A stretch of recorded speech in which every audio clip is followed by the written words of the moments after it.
Halo teman-teman, kembali lagi dengan saya ya, Giri dari By Giri. Dan kali ini kita masuk ke chapter 9 dari Gary's Take on Crypto Futures Trading teman-teman ya.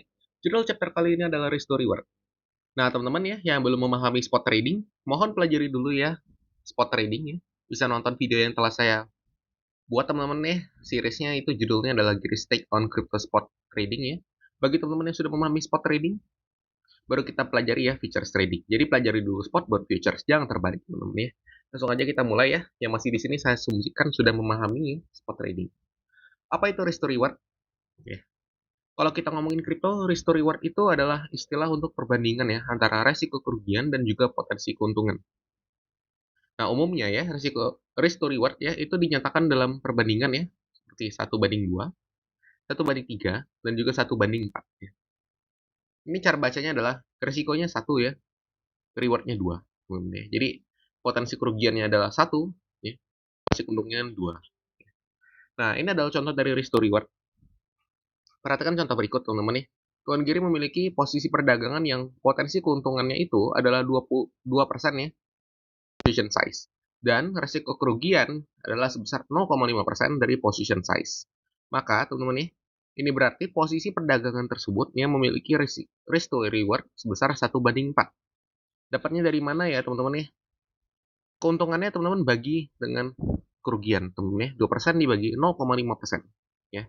Maka teman-teman dapat 4. Jadi kalau kita sajikan risk to reward ya, yang di kiri itu selalu satu teman-teman ya. Risk itu selalu dinyatakan dalam ya. Sedangkan reward itu yang menyesuaikan ya dengan risknya teman-teman ya. Jadi kalau di sini risknya 0,5 ya, itu dijadikan satu ya. Maka ya teman-teman ya, apabila 0,5 adalah satu, maka 2% adalah 4. 2 bagi 0,5 ya. 1:4. Risk to reward-nya adalah 1, reward-nya adalah 4. Risk-nya adalah 1, reward-nya adalah 4. Kemudian Tuan Giri memiliki posisi perdagangannya dalam potensi keuntungan 10% dari position size. Ya. Sedangkan risiko kerugian itu adalah 20% dari position size. Ini berarti teman-teman nih, posisi perdagangan tersebut memiliki risk to reward 1 ya banding 0,5. Jadi selalu ingat ya risk-nya itu 1 ya. Reward-nya itu menyesuaikan dengan angka risk ya.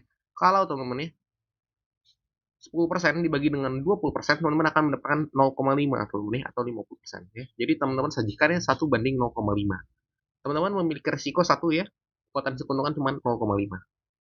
Nah, teman-teman, ini adalah cara membaca risk to reward ya. Coba perhatikan contohnya ya. Di sini ada long positionnya di atas dan short position di bawah. Jadi teman-teman bisa lihat ya, biasa kalau risk to reward itu disajikan dengan kotak ya warna hijau dan merah, teman-teman ya. Hijau itu adalah range atau bagian yang bisa dijadikan ini ya. Oh, di sini kalau hijau berarti profit teman-teman. Kalau merah adalah loss. Jadi bisa lihat di sini kan hijau nih teman-teman. Kalau digunakan perbandingan ya, ukuran si hijau sama si merah ya. Hijau ini keuntungan dan merah ini adalah kerugian ya. Itu adalah 1:2 teman-teman. Kerugian itu 1 ya. Merah yang hijau itu atau keuntungannya itu 2. Ini teman-teman ya adalah contoh dari risk to reward ya. 1:2. Teman-teman ya, yang garis antara ini teman-teman ya, pertemuan antara hijau dan merah itu adalah si entry point ya teman-teman ya, atau harga entry ya, entry price ya. Kemudian di sini teman-teman ada juga yang risk to reward itu 1:0,5 ya, dimana hijaunya itu lebih kecil daripada si merah teman-teman ya. Jadi teman-teman ya, si rewardnya ini ukurannya adalah setengah dari si merah teman-teman ya. Nah teman-teman bisa lihat di sini ya, berbeda entry price menyebabkan ya teman-teman ya, perbedaan risk to reward. Jadi mungkin polanya teman-teman lihat, oh sama nih ya, polanya sama-sama continuation of bullish ya teman-teman. Polanya bullish yang berlanjut ya, keberlanjutan. Tapi teman-teman ya, kalau entry-nya di sini ya, teman-teman pasti TP-nya tuh di antara sini teman-teman ya, di antara sini. Saat dia kena trendline bagian atas ya, higher high-nya teman-teman ya. Tapi teman-teman ya, kalau teman-teman entry di sini, risk to reward-nya lebih bagus teman-teman ya. Jadi teman-teman akan terinvalidasi apabila trendline yang bagian lower high itu malah jebol teman-teman ya. Berarti stop loss-nya ada di sekitar sini. Kalau teman-teman sini ya, risk to reward-nya lebih besar ya daripada teman-teman kalau entry-nya saat harganya udah di area sini teman-teman ya. Nah, jadi teman-teman ya, posisi harga ya pada suatu pola technical ya atau technical pattern itu sangatlah penting ya untuk risk to reward. Jadi carilah teman-teman sebisa mungkin risk to reward yang risknya lebih kecil daripada rewardnya ya. Jangan sampai seperti ini ya. Rewardnya cuma 0,5, risknya cuma 1. Nah, yang kayak gini masih bagus nih. Risknya 1 ya, rewardnya 2.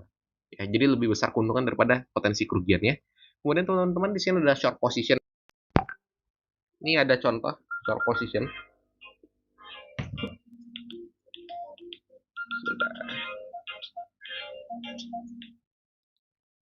Oke, kita lanjut lagi ya teman-teman nih. Maaf tadi ada sedikit telepon. Oke, jadi teman-teman ya di sini ada contoh dari short position ya. Jadi mana kalau kita menggunakan short position ya, keuntungan itu terjadi saat harga turun ya. Bukan saat harga naik tapi saat harga turun. Sehingga teman-teman ya meletakkan short position itu kurang lebih seperti ini ya untuk risk to reward-nya. Teman-teman bisa lihat ya di sini kalau short position ya, hijaunya di bawah, merahnya di atas ya. Kerugian itu saat terjadi kenaikan nih, keuntungan saat terjadi penurunan harga. Nah, jadi teman-teman bisa lihat di sini ya. Di sini ada contoh risk to reward untuk short position yang 1:3, teman-teman. Hijaunya ini ya, 3 kali ukurannya lebih besar daripada si merahnya. Ya, teman-teman ya. 1:3, risknya 1, rewardnya 3. Nah, teman-teman, di sini juga ada ya risk to reward untuk short position yang perbandingannya 1:0,3. Di mana ya teman-teman ya, di sini risknya lebih besar ya daripada rewardnya. Teman-teman, seperti yang tadi saya sudah ungkapkan bahwa untuk menempatkan risk to reward itu sangat penting ya teman-teman melihat entry harga ya dari sebuah technical pattern ya yang ada teman-teman. Jadi kalau misalnya harganya udah di tengah-tengah, tentu saja ya risk to reward-nya lebih jelek ya. Walaupun mungkin memang harganya bakal nyentuh ke trendline telah teman-teman siapkan. Tapi risk to rate-nya udah jelek teman-teman cuma bisa untung sedikit ya. Dan sebuah trade itu bisa dikatakan invalid saat trendline bagian atas yang jebol. Berarti kan stop loss-nya terlalu jauh teman-teman nih. Jadi teman-teman nih perlu diperhatikan bahwa ya saya tekankan sekali lagi risk to reward itu ya teman-teman nih sebisa mungkin cari yang paling baik ya. Dan risk to reward itu biasanya dipengaruhi oleh harga entry beserta dengan pattern yang teman-teman temukan. Ya. Jadi kalau patternnya memang bullish continuation seperti ini ya teman-teman carilah ya entry-nya kalau harganya masih di baru mantul teman-teman ya. Jadi risk to reward-nya nggak terlalu gimana-gimana teman-teman ya. Risk-nya kecil, reward-nya gede ya. Jangan cari yang seperti ini ya yang mana memang udah setengah jalan ya.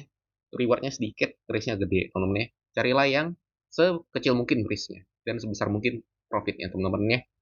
Nah sekarang teman-teman ya kita akan membahas ya only risk one when you get at least two ya. Do not compromise teman-teman. Do not compromise atau kompromis teman-teman. Harusnya sih compromise ya. Jadi teman-teman ya jangan ya resikokan ya satu kalau teman-teman nggak dapat lebih dari dua teman-teman. Setidaknya dua lah ya. Jadi hanya resikokan satu apabila teman-teman setidaknya dapat dua. Jangan ya berkompromi ya. Jangan oh ya sudahlah sekali ini aja. Itu jangan teman-teman.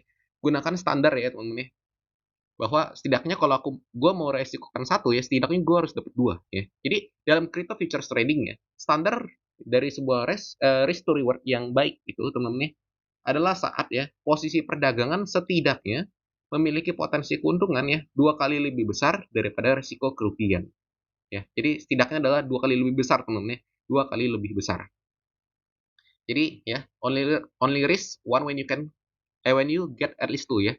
Only risk one when you get at least two. Jangan hanya resikokan satu ya saat teman-teman setidaknya dapat dua. Jangan kompromi teman-teman ya. Jangan oh ya sudahlah sekali ini aja jangan teman-teman ya. Gunakan standar ini ya, patuhlah dan disiplinkan diri ya dengan standar ini. Nah, teman-teman ya, sekarang kita masuk ke uji pemahaman. Coba tentukan ya jawaban dari pertanyaan berikut. Tuan Giri memiliki posisi perdagangan ya dengan potensi keuntungan itu 5% dari position size dan risiko kerugian 2% dari position size. Maka teman-teman ya, berapakah risk to reward yang dimiliki posisi perdagangan ini ya? 1 banding berapa teman-teman ya? Coba dihitung. Kemudian yang kedua ya, Tuan Giri memiliki posisi perdagangan 4% ya dari position size dan risiko kerugian itu 12% dari position size. Berapa risk to reward-nya teman-teman? 1 banding berapa? Coba jawab di kolom komentar ya, nanti akan saya tanggapi benar apabila jawabannya benar dan apabila jawabannya menurut saya kurang tepat ya, akan saya jelaskan mengapa itu kurang tepat dan jawaban yang menurut saya itu tepat apa. Ya, teman-teman ya. Sampai jumpa di chapter 10 ya. Semoga materi yang saya bawa di video kali ini dapat dipahami dengan baik. Apabila ada pertanyaan, silahkan ditulis pertanyaannya di kolom komentar. Akan saya jawab ya semampu saya, teman-teman ya. Sampai jumpa di chapter 10, teman-teman ya. Terima kasih.